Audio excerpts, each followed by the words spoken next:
Bonjour les petits matheux, j'espère que vous allez bien et j'espère surtout que vous êtes prêts à devenir plus intelligents. On a travaillé sur les nombres, la géométrie, les angles. Aujourd'hui, on va travailler sur les mesures de longueur, de masse et d'air. Dans cette vidéo, vous allez découvrir les unités de mesure de longueur, les unités de mesure de masse et les unités de mesure d'air. Et vous allez pouvoir effectuer des conversions. Commençons par les mesures de longueur. Pour les mesures de longueur, j'utilise l'unité principale, le mètre.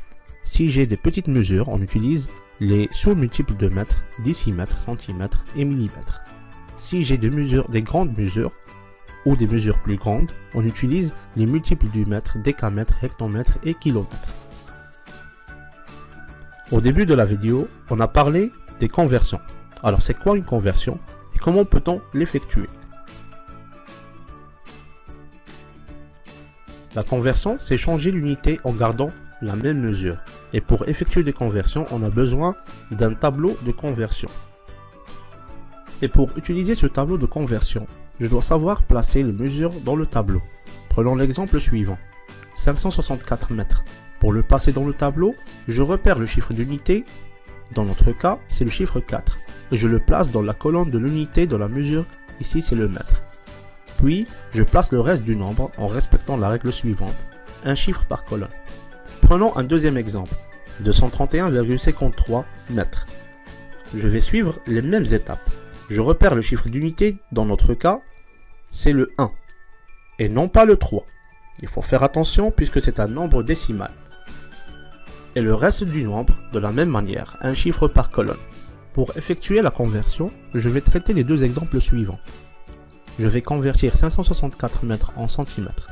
Je place le nombre dans le tableau. Pour arriver au centimètre, je dois rajouter 2 zéros et on va obtenir 56 400 cm. Pour convertir 564 mètres en kilomètres, je rajoute un zéro à gauche et je place la virgule pour faire en sorte que le chiffre d'unité soit dans la colonne de l'unité de mesure demandée.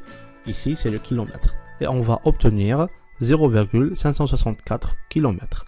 Concernant les mesures de masse, j'utilise comme unité principale le gramme. Pour les grandes mesures, j'emploie les multiples du gramme, décagramme, hectogramme, kilogramme. Et pour les petites mesures, j'emploie les sous-multiples du gramme, décigramme, centigramme et milligramme. Venons voir la conversion. C'est tout à fait la même technique. Prenons l'exemple suivant, 564 grammes. Pour la convertir en décigrammes, on doit placer le nombre dans le tableau et rajouter un zéro pour arriver à la colonne des décigrammes, pour obtenir 5640 décigrammes. Passons au deuxième exemple. Je vais convertir 564 grammes en hectogrammes. Alors, on place le nombre dans le tableau.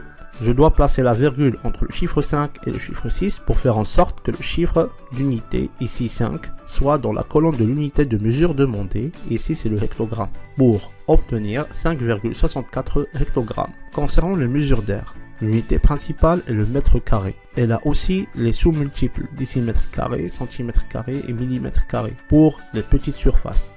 Et des multiples décamètres carrés, hectomètres carrés, kilomètres carrés pour les grandes surfaces. Pour la conversion, je respecte la même procédure. Exemple, je vais convertir 15 mètres carrés en décimètres carrés. Donc première chose à faire, c'est de placer le nombre dans le tableau. Alors pour le placer, c'est la même technique. C'est-à-dire, je repère le chiffre d'unité, ici qui est le 5. Je le place dans la colonne de l'unité de mesure indiquée. Sauf la seule différence qui existe, c'est que je peux placer deux chiffres par colonne, au lieu d'un seul chiffre par colonne. Donc il faut placer deux chiffres par colonne, au lieu d'un seul chiffre par colonne. Alors pour convertir 15 mètres carrés en décimètres carrés, je rajoute 2 zéros pour arriver à la colonne de décimètres carrés, ce qui nous donne un résultat de 1500 décimètres carrés. Deuxième exemple, je vais convertir 15 mètres carrés en hectomètres carrés.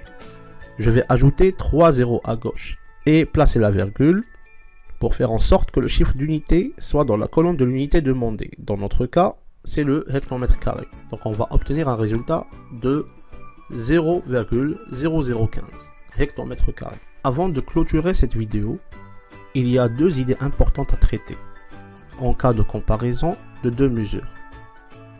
Il ne faut jamais comparer deux mesures qui n'ont pas la même unité. Prenons l'exemple devant nous, 21 mètres et 2130 cm.